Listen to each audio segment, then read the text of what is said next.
morality is the foundation for us to concentrate our minds. And concentration is the foundation for knowledge. So without basic morality of not harming others, we can't achieve what we want to with this practice.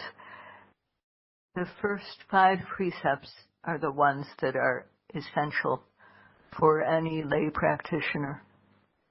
But when we are living in a meditation center, residing like this, then the 8 precepts are more appropriate.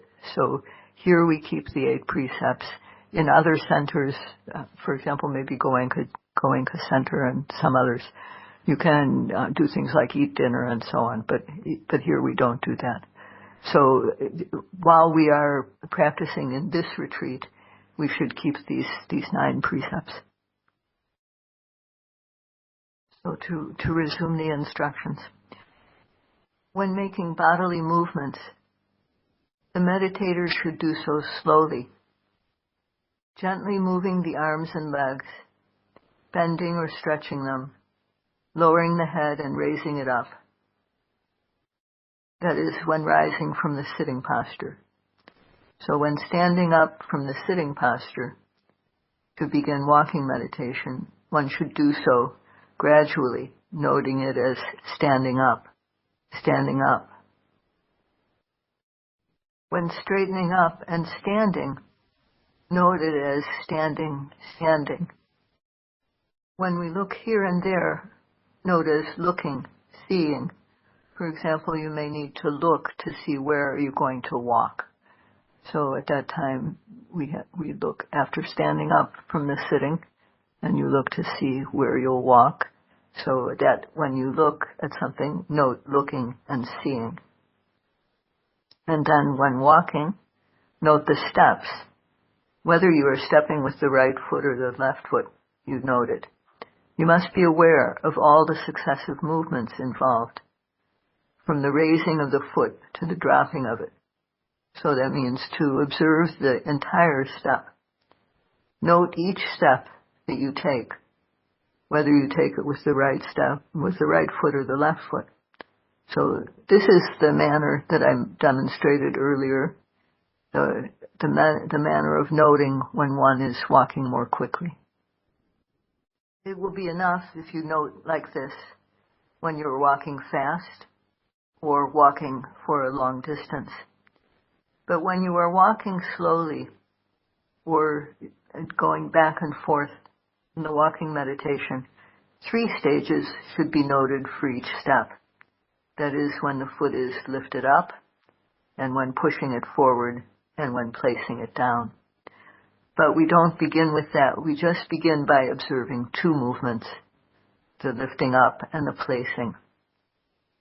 One must be fully aware of the raising of the foot, and similarly, when placing the foot, one should be fully aware of its heaviness, the heavy falling of the foot. So I recommend that everybody just observe 1 step until you can be careful about walking, noting right step, left step.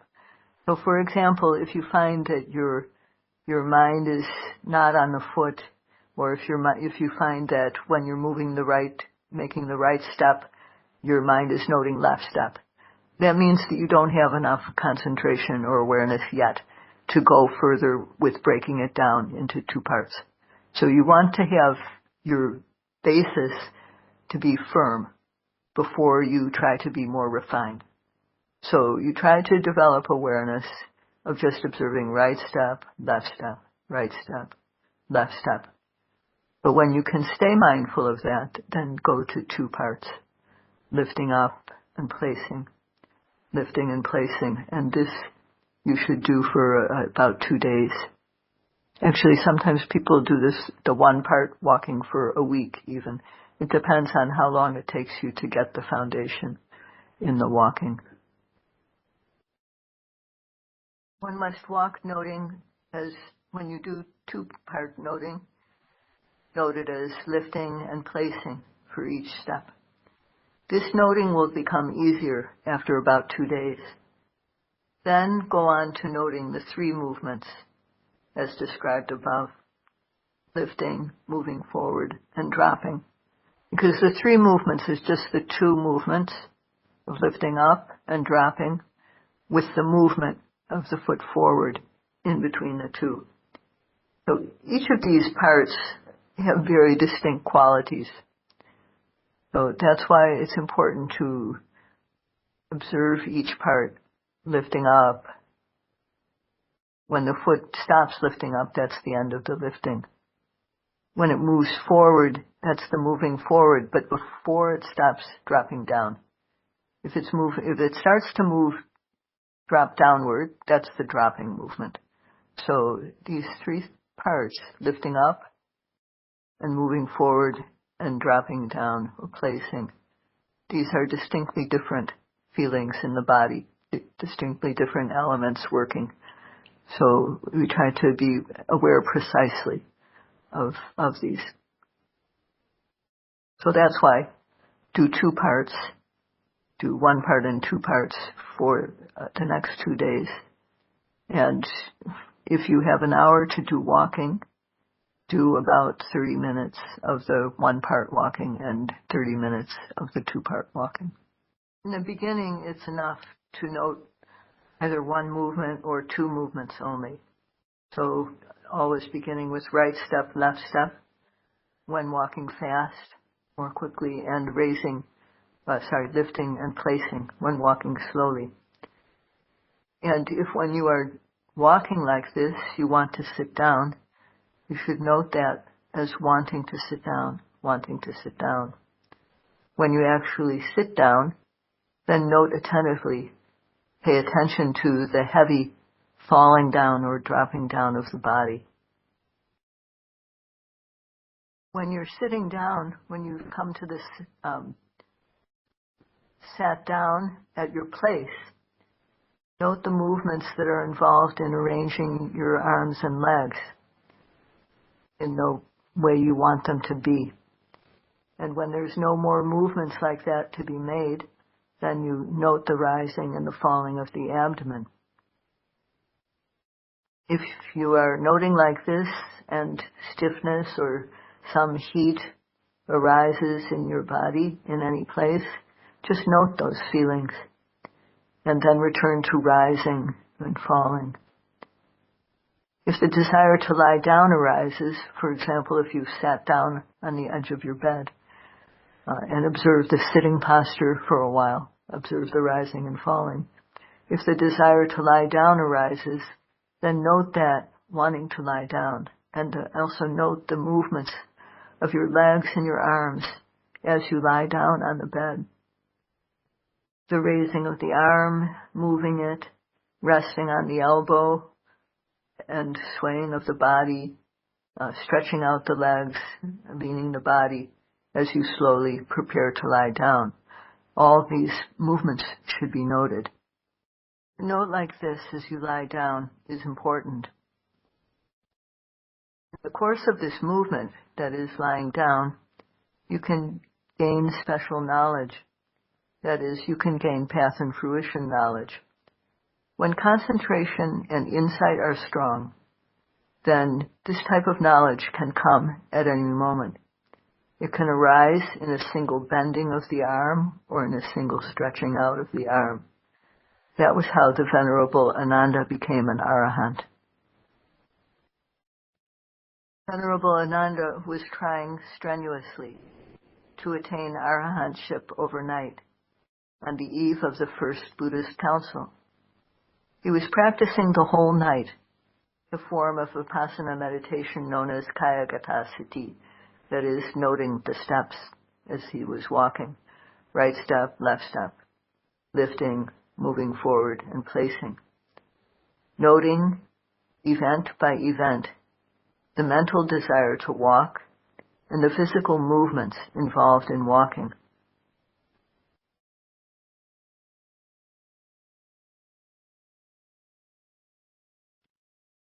Although he went on like this until it was nearly dawn, he had not yet attained arahantship. Realizing that he had practiced walking meditation to excess, and that in order to balance concentration and effort, he should practice meditation in a lying posture for a while. He entered his room. He sat down on his bed, and then he lay down. While he was doing so, and noting lying, that is, before his head even hit the pillow, he attained arahantship in an instant. Venerable Ananda was only a stream winner, Sotapanna, that is, enlightened to the first stage, before he lay down. From the stage of a stream winner, he reached the stages of a once-returner, or Sakadagami, a non-returner, Anagami, and an arahant, the final stage of the path. Reaching these three successive stages of the higher path took only a moment. Remember this example of Venerable Ananda's attainment of arahantship. Such attainment can come at any moment and need not take long. That is why meditators should always note diligently. One should not relax one's effort, thinking this little lapse will not matter very much. All movements involved in lying down and arranging the arms and legs should be carefully and unremittingly noted. If there is no movement, return to noting the rising and falling of the abdomen. When it is getting late and time for sleep, the meditator should not stop the noting. A really serious and energetic meditator should practice mindfulness as if you were not going to sleep at all. One should go on meditating until one falls asleep.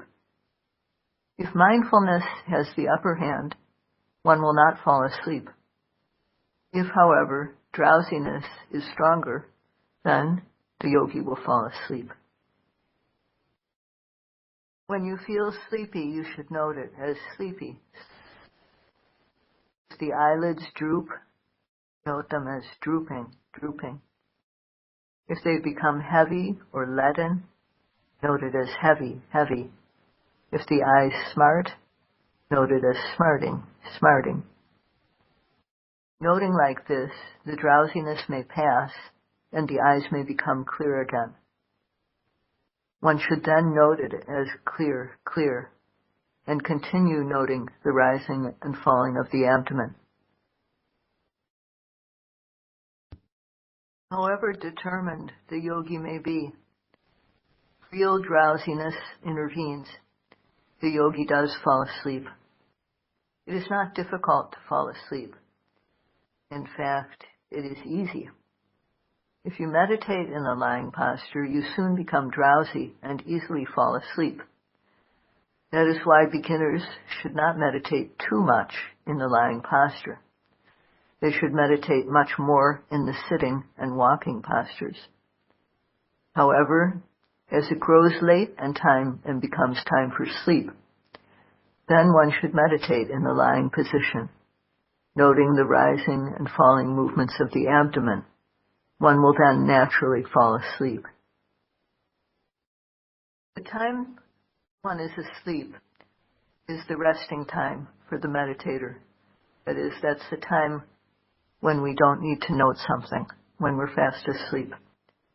But the really serious meditator should limit sleep to about 4 hours.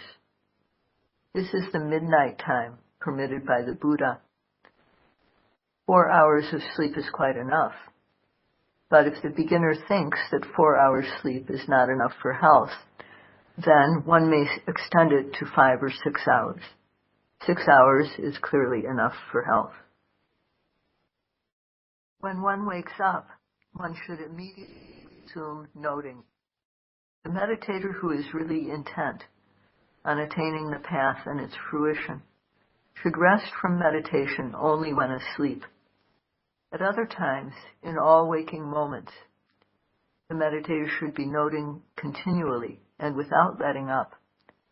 That is why as soon as one awakens, one should note the awakening state of mind as awakening.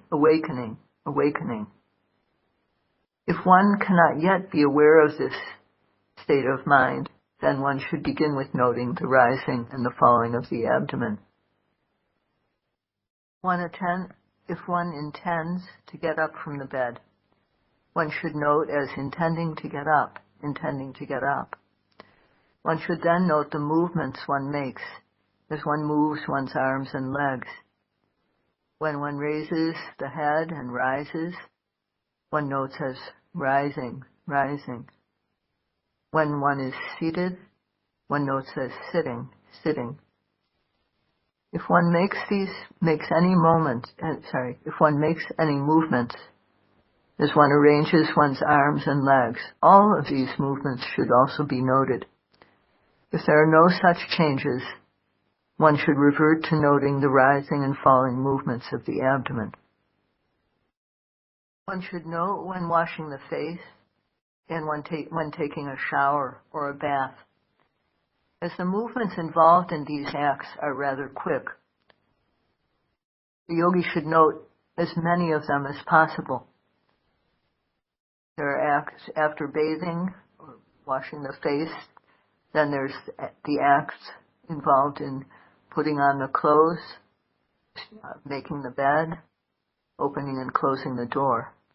And all of these should also be noted as precisely as possible. When the yogi has the meal, when eating a meal, and looks at the table where the food is, then one should note it as looking, seeing, looking, seeing. When extending the hand towards the food and touching it, collecting it and arranging it, the way that people do when they eat with their hands, handling it, bringing it to the mouth, bending the head, putting the morsel into the mouth, dropping the arm, and then raising the head again. All these movements should be duly noted. This way of noting is in accordance with the Burmese way of taking. But when you use a fork and a spoon or chopsticks, you should note the movements appropriately. So after putting the food in the mouth, then when one chews the food, one should note it as chewing, chewing. And when you come to know the taste of the food, then note that as tasting, tasting, or knowing, knowing. When you relish the food and swallow it, as the food goes down the throat, we should note all these happenings. As you take some soup, all the movements involved, such as reaching out with the arm, extending the arm, taking the spoon, getting the soup and bringing it to the mouth, and so on. All these things should be noted. But to note like this at mealtimes is rather difficult, as there are so many things to observe and note. The beginner is likely to miss several things that should be noted, but you should make a resolution to note them all. You can't help it if your mind overlooks some of these things, but as your concentration deepens, you will be able to note all of these events precisely. And when walking slowly, note it as lifting and placing. When you're sitting quietly, just note the rising and falling of the abdomen. And the same when you are lying down, when there is nothing special happening to note. While noting like this, and if the mind wanders, then note the acts of consciousness that arise. Then return to the rising and falling of the abdomen. Note also the sensations of stiffness, pain, aching, and itchiness as they arise. Then return to the rising and falling of the abdomen. Note also, as they arise, the bending, stretching, and moving of the limbs, the bending and raising of the head, the swaying and straightening of the body. Then return to the rising and falling of the abdomen. As you go on noting like this, you will be able to note more and more of these events. In the beginning, as the mind wanders here and there, you might miss many things, but you should not be disheartened. Every beginner encounters the same difficulty. But as you become more skilled, you'll become aware of every act of mind wandering, until eventually the mind does not wander anymore. The mind is then riveted onto the object of its attention, the act of mindfulness becoming almost simultaneous with the object of its attention. In other words, the rising of the abdomen becomes concurrent with the act of noting it, and similarly with the falling of the abdomen. Physical object of attention and the mental act of noting it occur as a pair. There is in this occurrence no person or individual involved, only the physical object and the mental act of noting it occurring together. The meditator will in time actually and personally experience these occurrences. Noting the rising and falling of the abdomen, one will come to distinguish the rising of the abdomen as physical phenomena, and the mental act of noting it as a mental phenomenon. Similarly with the falling of the abdomen. Thus the meditator will distinctly realize the simultaneous occurrence in pairs of these psychophysical phenomena. With every act of noting, the meditator will come to know clearly that there are only this material quality, which is the object of awareness or attention, and the mental quality that makes a note of it. This discriminating knowledge is called analytical knowledge of mind and matter, Namarupa Paricheda Jnana, which is the beginning of insight knowledge or Vipassana Jnana. It is important to gain this knowledge correctly. When the meditator continues to practice from that point, this knowledge is succeeded by knowledge of discerning conditionality, which is called Paccaya Parigaha Jnana. As one goes on noting, one will see for oneself that what arises passes away after a short while. Ordinary people assume that both the material and mental phenomena persist throughout life, that is, from youth to adulthood. In fact, that is not so. There is no phenomenon that lasts forever. All phenomena arise and pass away so rapidly that they do not last even for the twinkling of an eye. One will come to know this personally as one goes on noting. One will then become convinced of the impermanence of all such phenomena. Such conviction is called anicca nupassana jnana.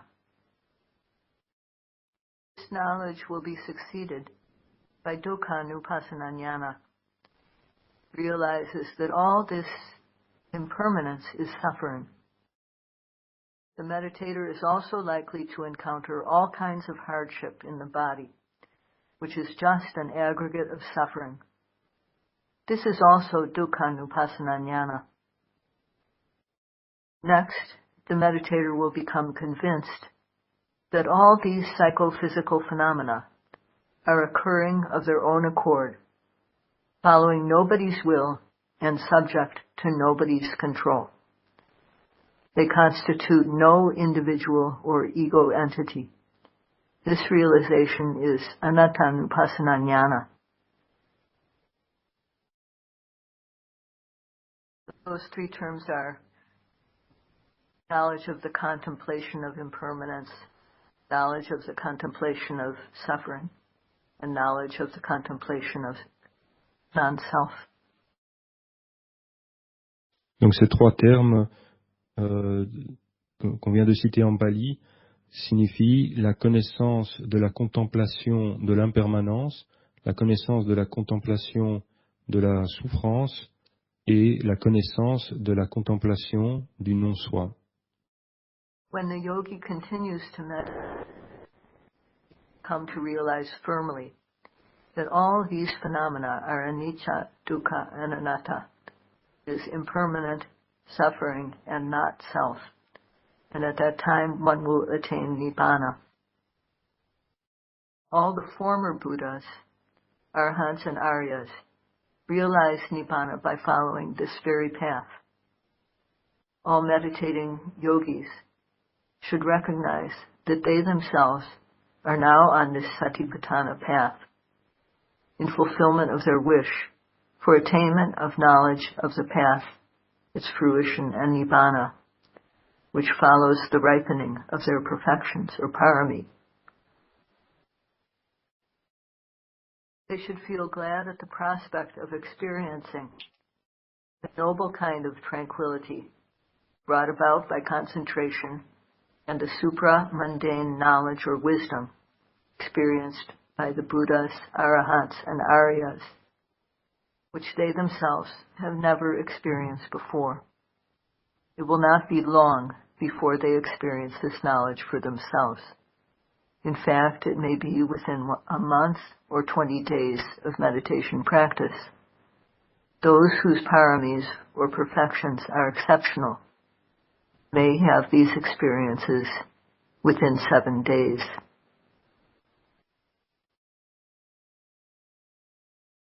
One should therefore be content in the faith that one will attain these insights in the time specified above, and that one will be freed of personality belief and doubt, and thus saved from the danger of rebirth in the lower worlds. One should continue one's meditation practice optimistically with this faith. May you all be able to practice meditation well and quickly attain that Nibbana which the Buddhas, Arahants, and Aryas have experienced. We say sadhu. Sadhu. Sadhu, sadhu.